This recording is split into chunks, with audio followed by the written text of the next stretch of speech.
Hindi Bible message prayer centre में आपका स्वागत है। रोजाना हजारों लोग हमारे साथ सुबह शाम की प्रार्थना में शामिल होते हैं तथा बहुत लोग हमारे प्रेयर टावर के माध्यम से रोजाना प्रार्थना करवाते हैं। लगातार प्रार्थना में शामिल होने के लिए चैनल को सब्सक्राइब जरूर करें। Praise the Lord. दोस्तों, हम आपका स्वागत करते हैं आज सुबह की प्रार्थना में। और परमेश्वर का वचन कहता है, भजनकार दाऊद कहते हैं कि हे परमेश्वर, हर भोर मेरी वाणी तुझे सुनाई देगी। मीन्स हर दिन सुबह वो परमेश्वर के सम्मुख जाते हैं, परमेश्वर का धन्यवाद करते हैं, उसकी आराधना करते हैं, उसकी महिमा करते हैं, उसके वचनों को मेडिटेट करते हैं। इसलिए आज सुबह में हम भी परमेश्वर से प्रार्थना करेंगे, वचन को मेडिटेट करेंगे और निश्चय परमेश्वर आपके आज के दिन को बहुत अच्छा बनाएगा, आपके कामों को सफल करेगा। इसलिए आप हमारे साथ में इस प्रार्थना में शामिल हुए। और आज मैं आपसे बात करना चाहता हूं कि कई बार जीवन में ऐसा समय आता है जब परमेश्वर साइलेंट रहते हैं, जब परमेश्वर कुछ नहीं कहते, ना ही कुछ करते हैं। परमेश्वर लगता है कि परमेश्वर बिल्कुल चुपचाप हैं, परमेश्वर सुन ही नहीं रहे हैं। कई बार ऐसा लगता है। लेकिन दोस्तों, यदि आपके जीवन में भी कुछ ऐसा है कि आप प्रार्थना कर रहे हैं लेकिन प्रार्थना का उत्तर नहीं आ रहा, आप सोच रहे हैं कि परमेश्वर साइलेंट है, परमेश्वर कुछ बोल नहीं रहे, परमेश्वर कुछ काम नहीं कर रहे, यदि ऐसा है तो इसका मतलब परमेश्वर का आपके लिए कुछ बड़ा प्लान है। परमेश्वर आपके जीवन से कुछ विशेष करना चाहते हैं, कुछ बड़ा करना चाहते हैं। इसलिए कई बार परमेश्वर साइलेंट रहते हैं, इसलिए परमेश्वर कई बार चुपचाप रहते हैं। जैसे हम लोग देखते हैं यीशु मसीह के जीवन में, यीशु मसीह जब अपने जीवन के अंतिम क्षणों में थे और उस समय यीशु मसीह गतसमनी के बाग में जाते हैं और वहां पर वो प्रार्थना करते हैं। बाइबल में लिखा है कि प्रभु यीशु मसीह 3 बार प्रार्थना करते हैं, लेकिन परमेश्वर की ओर से कोई भी उत्तर नहीं आता। आप लोग मेरे साथ में निकाल लें मत्ती रचित सुसमाचार उसका 26 अध्याय और 39 पद यदि आप पढ़ेंगे तो वहां पर लिखा है, फिर वह थोड़ा और आगे बढ़कर मुंह के बल गिरा और यह प्रार्थना करने लगा, हे मेरे पिता, यदि हो सके तो यह कटोरा मुझसे टल जाए, तो भी जैसा मैं चाहता हूं वैसा नहीं, परंतु जैसा तू चाहता है वैसा ही हो। और प्रभु यीशु मसीह ने इस प्रार्थना को 3 बार परमेश्वर से किया, लेकिन उत्तर नहीं आया। परमेश्वर ने उस कटोरे को, जिस कटोरे को प्रभु यीशु मसीह पीने पर थे, मीन्स प्रभु यीशु मसीह की मृत्यु को परमेश्वर ने नहीं टाला। परमेश्वर साइलेंट हो गए। यीशु मसीह प्रार्थना कर रहे हैं और परमेश्वर साइलेंट है, कुछ नहीं बोल रहे हैं। जबकि इससे पहले यदि आप यीशु मसीह के जीवन काल में देखें तो कोई भी ऐसी प्रार्थना नहीं जो यीशु ने की हो और वो पूरी न हुई हो। हर एक प्रार्थना को परमेश्वर ने पूरा किया। जो कुछ प्रभु यीशु मसीह मांगते थे वो प्रभु यीशु मसीह को मिलता था। जो भी प्रार्थना प्रभु यीशु मसीह ने की वो उनके जीवन में पूरी हुई। लेकिन इस समय प्रभु यीशु मसीह परमेश्वर से प्रार्थना कर रहे हैं, वो भी किसी विषय के लिए 3 बार। परमेश्वर ने, प्रभु यीशु मसीह ने कहीं भी 3 बार प्रार्थना ही नहीं की। परमेश्वर तो, प्रभु यीशु मसीह तो 1 बार प्रार्थना किया करते थे और उन्हें मिल जाता था। लेकिन यहां पर प्रभु यीशु मसीह ने 3 बार प्रार्थना की, लेकिन उन्हें उत्तर नहीं मिला। परमेश्वर साइलेंट है, कुछ नहीं कहा परमेश्वर ने। क्यों नहीं कहा? कारण क्या था? क्योंकि परमेश्वर चाहते थे कि यीशु मसीह अपने आप को बलिदान करे, मनुष्यों की भलाई के लिए अपने आप को बलिदान करे और उसके बाद परमेश्वर उसे शिरोमणि ठहराए। उसके बाद प्रभु यीशु मसीह पिता के दाहिने बैठे। उसके बाद प्रभु यीशु मसीह मृत्यु पर विजयी हो जाए, उस शैतान पर विजय हो जाए, उस पाप पर विजय हो जाए। इसलिए परमेश्वर ने यीशु मसीह की प्रार्थना का उत्तर नहीं दिया। यदि दे देते, यहां पर प्रभु यीशु मसीह की प्रार्थना का उत्तर परमेश्वर दे देते और जैसा प्रभु यीशु मसीह प्रार्थना कर रहे हैं यदि वैसा हो जाता तो आज आपके और मेरे गुनाह क्षमा नहीं होते। आज प्रभु यीशु मसीह महान नहीं कहलाते, आज प्रभु यीशु मसीह पिता के दाहिने नहीं होते। लेकिन जब परमेश्वर ने उनकी प्रार्थना का उत्तर नहीं दिया, वो साइलेंट रहे, चुपचाप रहे, तब यीशु मसीह शिरोमणि ठहरे। तब प्रभु यीशु मसीह आज स्वर्ग में परमेश्वर के दाहिने विराजमान है। तब प्रभु यीशु मसीह उस दुष्ट पर विजय हुए, तब प्रभु यीशु मसीह उस पाप पर विजय हुए, तब आपके और मेरे गुनाह क्षमा हुए। मीन्स उत्तर न आने का मतलब क्या था? हम सबकी भलाई। परमेश्वर साइलेंट है वो इसलिए ताकि यीशु मसीह को वो शिरोमणि ठहराए, ताकि यीशु मसीह महान कहलाए, ताकि यीशु मसीह उसके दाहिने पर बैठे, ताकि यीशु मसीह हर एक पाप पर, हर एक दुष्ट पर, हर एक शैतान पर विजयी हो जाए। इसलिए परमेश्वर साइलेंट है। आज यदि परमेश्वर साइलेंट है, आज यदि प्रभु कुछ नहीं बोल रहे, तो इसमें आपकी भलाई है, इसमें आपकी भलाई है। परमेश्वर आपके लिए कुछ बड़ा प्लान कर रहे हैं, परमेश्वर आपके लिए कुछ बेहतर प्लान कर रहे हैं, इसलिए उसकी योजना पर भरोसा रखें। हम दाऊद के जीवन में देखते हैं, परमेश्वर ने दाऊद का अभिषेक किया और उसे राजा बनाने के लिए उसका अभिषेक हो गया, लेकिन तब से लेकर और जब वो राजा बना, इन कई सालों में वो जंगल जंगल भटकता रहा, बिना किसी अपराध के, बिन कुछ भी नहीं किया उसने, लेकिन फिर भी साउल उसे मारने के लिए उसके पीछे पड़ा रहा। जबकि उससे पहले देखें कि परमेश्वर ने उसका अभिषेक किया, उससे पहले देखें दाऊद ने गोलियत को मार गिराया, उससे पहले देखें कि उसने वीणा बजाई और साउल से दुष्ट आत्माएं निकल गई। लेकिन उसके बाद परमेश्वर मानो साइलेंट है, मानो दाऊद की ओर से परमेश्वर कुछ नहीं कर रहे। ऐसा लगता है दाऊद जंगल जंगल भटक रहा है और साउल उसे मारने के लिए तैयार हो रखा है, उसे मारने के लिए उसके पीछे पीछे लगा हुआ है। क्यों क्यों ऐसा हुआ? मैं सोचता हूं परमेश्वर दाऊद को और मजबूत कर रहे थे। मैं सोचता हूं ताकि दाऊद सीधे राजगद्दी पर विराजमान हो, ताकि दाऊद शिरोमणि ठहरे। इसलिए परमेश्वर उसके जीवन में चुपचाप थे। हालांकि परमेश्वर उसे हर एक खतरे मुसीबत से बचा रहे थे, लेकिन ऐसे काम जैसे उसने गोलियत को मार गिराया, जैसे वीणा बजाते ही साउल से दुष्ट आत्माएं निकल गई, ऐसा नहीं हुआ। परमेश्वर साइलेंट रहे। जब सही समय आया तब दाऊद राजा बना। तो कहने का क्या मतलब है? यदि आज आपके जीवन में ऐसा समय चल रहा है जब आपको लग रहा है कि परमेश्वर उत्तर नहीं दे रहे, परमेश्वर नहीं सुन रहे हैं, ऐसा नहीं है। परमेश्वर ने सुन लिया है, वो अपने समय पर आपके जीवन में उत्तर देंगे। बस आपको क्या करना है? आपको उस प्लान को, उस योजना को अपने जीवन में पूरा होने के लिए यह प्रार्थना करनी जो प्रभु यीशु मसीह ने की। प्रभु यीशु मसीह ने अपनी इच्छा को परमेश्वर के सम्मुख रखा। प्रभु मेरी ये योजना है, मैं ये चाहता हूं प्रभु। लेकिन दूसरे ही पल यीशु मसीह कहते हैं, परंतु मेरी नहीं, तेरी इच्छा मेरे जीवन में पूरी हो। मेरी नहीं प्रभु, आपकी इच्छा, क्योंकि आपकी इच्छा क्या है? बेहतर की है, लाभ की है, उत्तम की है, भले की है। वो इच्छा मेरे जीवन में पूरी हो, वो योजना मेरे जीवन में पूरी हो। यही आपको करना है। आपको अपनी योजनाओं को, अपनी अपनी प्रार्थनाओं को परमेश्वर के सम्मुख लेकर के जाना है। प्रभु ये मेरी योजना है, ये मेरा प्लान है, लेकिन साथ ही साथ आपको उसकी योजना पर भी भरोसा रखना है। मीन्स आपको भी ये कहना है, प्रभु मेरी नहीं परंतु आपकी इच्छा मेरे जीवन में पूरी हो। क्यों?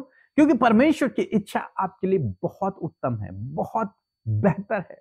हो सकता है आपको आज कोई व्यक्ति बहुत अच्छा लग रहा है और आप कह रहे हैं कि प्रभु मुझे ये मेरा लाइफ पार्टनर होना चाहिए। आप उसके लिए प्रार्थना कर रहे हैं, प्रभु से मांग रहे हैं, गिड़गिड़ा रहे हैं, प्रभु यही चाहिए। लेकिन परमेश्वर जानते हैं कि कौन व्यक्ति आपके भविष्य के लिए सही है। परमेश्वर जानते हैं कि कौन आपका लाइफ पार्टनर है। इसलिए मेरे कहने का क्या मतलब है? मेरे कहने का मतलब है कि आप मांगे प्रभु से, मैं मना नहीं कर रहा हूं, आप मांगे, लेकिन साथ ही साथ आप उसकी योजना पर भरोसा रखें। प्रभु जो तेरी योजना है, मेरी इच्छा ये है, लेकिन आपकी क्या योजना है, आप वो मुझ पर प्रकट करें, वो मेरे जीवन में पूरा करें। हम इसी प्रकार से प्रार्थना करते हैं, परमेश्वर के सम्मुख अपनी योजनाओं को लेकर के जाते हैं, अपनी प्रार्थनाओं को लेकर जाते हैं। प्रभु ये हमारी प्रार्थना है, ये हमारी योजना है, लेकिन आपकी क्या योजना है, उस योजना को आप हमारे जीवन में पूरा करें और निश्चय परमेश्वर आपकी प्रार्थनाओं का उत्तर देगा। यदि परमेश्वर चुप है तो इसका मतलब परमेश्वर के पास जो आपके लिए उत्तम प्लान है, प्रभु उसे आपके जीवन में पूरा करना चाहते हैं। आप ये ना सोचें परमेश्वर ने अनसुना कर लिया, परमेश्वर प्रार्थनाओं का उत्तर नहीं देता, वो देता है, उसने सुन लिया है, वो सही समय पर आपके जीवन में उत्तर देगा, बशर्ते आपको उसकी योजना पर भरोसा रखना होगा। सो आशा करता हूं कि आप समझ गए होंगे कि आपको क्या करना है। आपको परमेश्वर पर भरोसा रखना है, उसकी योजना पर भरोसा रखना है और धीरज से उसकी समय की बाट जोहते रहना है। सो प्रभु आपको इस वचन के द्वारा बहुत आयत से आशीष दे, आमीन। इसके बाद हम एक सुंदर सी गवाही को सुनेंगे और उस गवाही को सुनने के बाद हम आपके लिए प्रार्थना करेंगे। इसलिए आप हमारे साथ में इस पूरी प्रार्थना में बने रहें। आप किसी भी दुख में हैं, परेशानी में हैं, निराशा में हैं, कुछ भी आपके जीवन में क्यों ना चल रहा हो, आप हमारे साथ में प्रार्थना करें। निश्चय प्रभु आपकी प्रार्थनाओं को सुनेंगे और हम भी आपके लिए प्रार्थना करेंगे। यदि आपको कभी भी प्रार्थना की आवश्यकता हो तो आप किसी भी टाइम हमारे प्रेयर टावर में फ़ोन कर सकते हैं। हमारी टीम आपके लिए प्रार्थना करे। आप सबको जय मसीह की। प्रभु का मैं धन्यवाद करती हूँ। मैं वैशाली पटेल महाराष्ट्र से बोल रही हूँ। मेरी एक गवाही है। मेरे जीवन में प्रभु ने बहुत अद्भुत काम किया है। मेरे बेटे को मोबाइल की बहुत लत लग गई थी।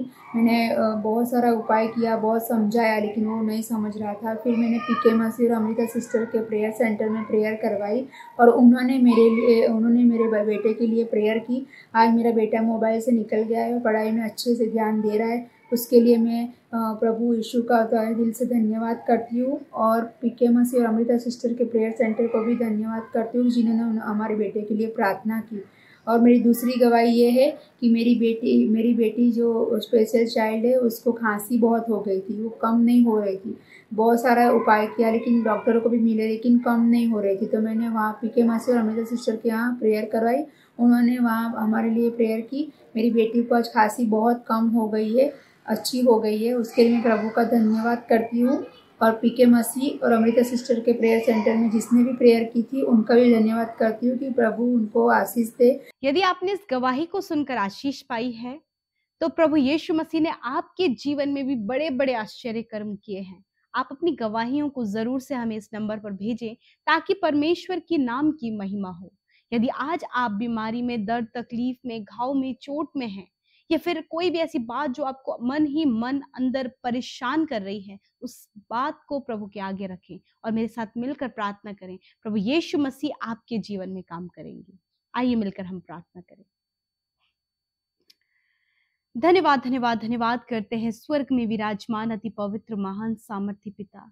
प्यारे प्रभु, मैं प्रार्थना करती हूँ पिता, इस समय मेरे परमेश्वर पिता प्रभु कि आपने हमें रात भर संभाले रखा, सुरक्षित रखा और ये नया दिन, ये नई सुबह परमेश्वर पिता आपने हम सब के जीवनों में जोड़ी। आज जितने भी लोग हमारे साथ इस प्रार्थना में शामिल हैं प्रभु यीशु मसीह उन्हें आशीष दे, उन्हें बढ़ाएं, उन्हें फलवंत करें पिता। और हर एक जन प्रभु जो घुटनों के बल आकर प्रभु आपके सम्मुख आकर परमेश्वर पिता आपसे प्रार्थना कर रहे हैं पिता, धन्यवाद करते हैं कि आप अपने लोगों की प्रार्थनाओं को सुनकर उसका उत्तर हमेशा देते हैं पिता। आप हम सब की प्रार्थनाओं का उत्तर आज आपने दे दिया है, हम ये प्रतीति करते परमेश्वर पिता। प्यारे प्रभु जी, हमारे साथ जुड़े हुए एक एक व्यक्ति को प्रभु इस समय आप आशीष दें, उनसे बातचीत करें प्रभु। हर एक की समस्या और प्रॉब्लम्स का आज आप उन समस्या और उन प्रॉब्लम्स का आज आप समाधान करें पिता।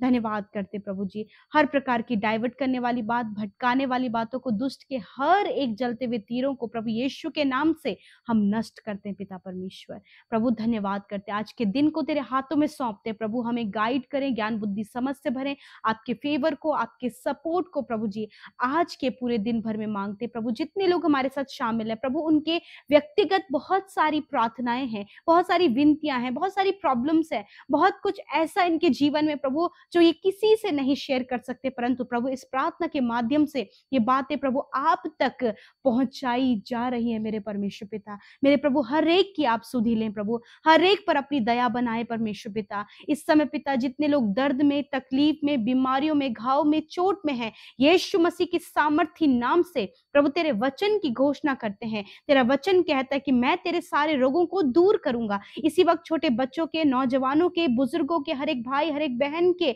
हर एक रोग, दर्द, तकलीफ, घाव, चोट, बीमारियां, तकलीफ इसी वक्त निकल कर चली जाएं, क्योंकि तू इनके सारे रोगों को दूर करेगा पिता।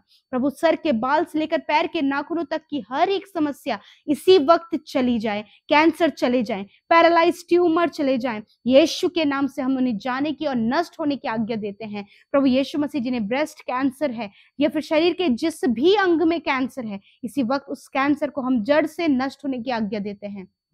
शरीर के जिस भी हिस्से में पैरालाइज है प्रभु यीशु के नाम से इस पैरालाइज की बीमारी को हम कंप्लीटली नष्ट होने की आज्ञा देते हैं प्रभु। जिन्हें प्रभु फूड डाइजेस्ट नहीं होता, कॉन्स्टिपेशन है प्रभु, इंडाइजेशन की प्रॉब्लम है, इसी वक्त वो प्रॉब्लम इनके स्टमक से निकलकर चली जाए। प्यारे प्रभु जी, जिनके आंतों में सूजन है, आंतों में पानी भर गया, लिवर में प्रभु प्रॉब्लम है, इसी वक्त लिवर आंतें यीशु के नाम से चंगी हो जाए प्रभु यीशु। तेरा धन्यवाद कि तूने इनके रोगों को दूर किया। हड्डियां, मांसपेशियां, सर्वाइकल सर्वाइकल साइनस की प्रॉब्लम, अर्थराइटिस की प्रॉब्लम इसी वक्त निकल कर चली जाए। गठिया के रोग, ओवरी में सिस्ट, हर प्रकार के गुप्त रोग यीशु के नाम से नष्ट हो जाएं। टीबी की बीमारी, एड्स की बीमारी इसी वक्त यीशु के नाम से हम उसे नष्ट होने की आज्ञा देते हैं। सफेद दाग शरीर में है या फिर काले दाग शरीर में है, इसी वक्त यीशु के नाम से इन स्किन प्रॉब्लम को हम कंप्लीटली नष्ट होने की आज्ञा देते हैं। पिता धन्यवाद करते प्यारे प्रभु, विशेषकर धन्यवादी हैं आज के वचन के द्वारा प्रभु तूने अपने लोगों तक अपनी बातों को पहुंचाया। पिता प्रभु, जिस प्रकार प्रभु यीशु आपने पिता से प्रार्थना किया कि प्रभु हो सके तो ये कटोरा मेरे सामने से टल जाए, परंतु मेरी नहीं वरन तेरी इच्छा पूरी हो। प्रभु यदि आज ऐसी सिचुएशन, आज ऐसी बातें आपके लोगों के जीवन में प्रभु जब वो प्रार्थना मांग रहे हैं परंतु प्रभु कोई भी जवाब नहीं है, साइलेंटली प्रभु आप उनकी प्रार्थना सुन रहे हैं परंतु अभी तक उनकी प्रार्थना का जवाब नहीं आया है, मैं प्रार्थना करती हूँ प्रभु कि तेरे लोग इस समय हियाव बांधने पाए, इस बात को कहकर प्रार्थना करने पाए पिता कि तेरी इच्छा हमारे जीवन में पूरी हो। यदि ये लाइफ पार्टनर के लिए परेशान है तो प्रभु तेरी इच्छा उसमें अपने जीवन में रिसीव कर सके पिता। यदि ये किसी काम में असफल हो गए प्रभु, वहां पर तेरी इच्छा को अपने जीवन में ये मांग सके पिता। प्रभु जीवन के हर एक क्षेत्र में हम चाहते हैं प्रभु कि तेरी इच्छा तेरे लोगों के जीवन में पूरी हो, क्योंकि आप उनके फ्यूचर, आप उनके प्रेजेंट को जानते हैं पिता परमेश्वर पिता, क्योंकि आपको सब कुछ पता है पिता। मैं धन्यवाद करती हूँ प्रभु यीशु मसीह, इस समय जो बातें इन्हें डाइवर्ट कर रही है, निराश कर रही है, दुखी कर रही है, परेशान कर रही हैं, वो बातें इसी वक्त इन्हें छोड़कर चली जाए प्रभु। इंटरनल प्रभु आपकी शांति, आपका आनंद, आपका विश्राम, आपका चैन प्रभु इस समय इन्हें महसूस होने पाए पिता। प्रभु तेरा वचन कहता है कि जो मैं अभी करता हूं उसे तू अभी नहीं जानता परंतु आगे उस बात को तू समझेगा। मेरे प्रभु यदि आज इन्हें कुछ भी समझ नहीं आ रहा है कि क्यों इनकी प्रार्थना का उत्तर नहीं मिल रहा है, परंतु प्रभु आपने कहा है कि जो कल्पनाएं मैं तुम्हारे विषय करता हूं वे हानि की नहीं वरन कुशल की है। यस माय लॉर्ड, इस बात पर विश्वास करके, इस बात पर फेथ इन्हें होने पाए, इन्हें ट्रस्ट होने पाए प्रभु, जो आप हमारे जीवन में करेंगे वो बेस्ट है। और मैं प्रभु धन्यवाद करती हूँ कि जो कुछ भी प्रभु आप इनके जीवन में करने जा रहे हैं, उन्हें देने जा रहे हैं, वो इन भाई बहनों के लिए बेस्ट है परमेश्वर। मैं धन्यवाद करती हूँ जितने लोग कर्जे में हैं, यीशु के नाम से फाइनेंशियल प्रॉब्लम, कर्जे इनके जीवन से चले जाएं। हर एक जरूरत प्रभु जो इनके बच्चों के, इनके परिवार के, इनके खुद की जरूरत है, तेरे आसमानी भंडार से वो पूरी हो, क्योंकि तूने अपने वचन में कहा है कि मैंने तुम्हें स्वर्गीय स्थानों में सब प्रकार की आत्मिक आशीष दे दी है। प्रभु धन्यवाद कि आपने अपने लोगों के लिए सब कुछ दे दिया है प्रभु, धन्यवाद पिता। आज हमारे साथ मिलकर इस सुबह में बहुत से लोगों ने अपने प्रार्थना विनतियों को आपके आगे रखा, यूट्यूब कमेंट्स में, इंस्टाग्राम, फेसबुक, टेलीग्राम में, और हमारे साथ मिलकर उन बातों को आपके सामने रखा। धन्यवाद, आपने सबकी प्रार्थनाओं का उत्तर दिया, हर एक की आपने सुधी लिया प्रभु। मैं धन्यवाद करती हूँ, विशेषकर धन्यवादी हैं प्रभु जितने लोगों ने आपके राज्य की उन्नति के लिए बोया है पिता, उन्हें 100 गुना फलवंत करें, वो प्रॉस्पर होते चले जाएं, उनके अंजल के भंडारों पर, उनकी कमाई पर प्रभु तेरी बरकत हो, कोई भी घटी कमी प्रभु तेरे लोगों के जीवन में ना रहे, वरन वो संपन्न और सिद्ध हो और वो देने वाले बन सके परमेश्वर पिता, और प्रभु दूसरों के लिए भलाई उत्पन्न करने वाले हो सके पिता। धन्यवाद करते प्रभु, जो भी रुकावटें ये अपने जीवन के जिस भी काम में, जिस भी क्षेत्र में देख रहे हैं, वो रुकावटों को हम कैंसिल करते हैं पिता। यदि ये दुष्ट इन्हें परेशान कर रहा है प्रभु, तो दुष्ट की हर एक बातों को हम नष्ट करते हैं यीशु के नाम से। खुदा हर एक गलत नजर से, हर प्रकार के फ्रॉड से, हर प्रकार के स्कैम से, धोखे से आप इन भाई बहनों को, इनके बच्चों को, इनके परिवार को बचाएं, और हर प्रकार के प्रभु गलत बातों से प्रभु इन्हें आप सुरक्षित करें पिता। धन्यवाद करते आपने प्रार्थना सुना, उत्तर हाँ आमीन में दिया। और जितने लोगों का आज जन्मदिन है पिता, आपका वचन कहता है कि वही तुझे दीर्घ आयु से तृप्त करेगा और अपने उद्धार के दर्शन को दिखाएगा। धन्यवाद करते प्रभु इस वचन के द्वारा प्रभु इन भाई बहनों को दीर्घ आयु दे, इनके जीवन में उद्धार के दर्शन को दिखाएं, इनके मनोकामनाओं को पूरा करे, और एक नया साल जब आपने इनके जीवन में जोड़ा है, इस पूरे साल में प्रभु ये तेरी भलाइयों को अपने जीवन में देख सके। धन्यवाद पिता, सब कुछ आपके हाथों में सौंपते हैं, यीशु के नाम से प्रार्थना मांगते, सुने और ग्रहण करें। आमीन, आमीन और आमीन। यदि आपने इस प्रार्थना और वचन के द्वारा आशीष पाई है तो यूं ही हमारे साथ में सुबह शाम की प्रार्थनाओं में आप शामिल हुए, अपनी गवाहियों को आप हमें जरूर से बांटें, क्योंकि प्रभु यीशु मसीह हर एक व्यक्ति के जीवन में कार्य कर रहे हैं। उस अनुभव को, उस प्रभु के कार्य को आप जरूर से हमें भेजें, ताकि बहुत सारे लोग आपकी गवाही को सुनकर आशीषित हो सके। प्रभु आप सबको आशीष दे। जय मसीह की।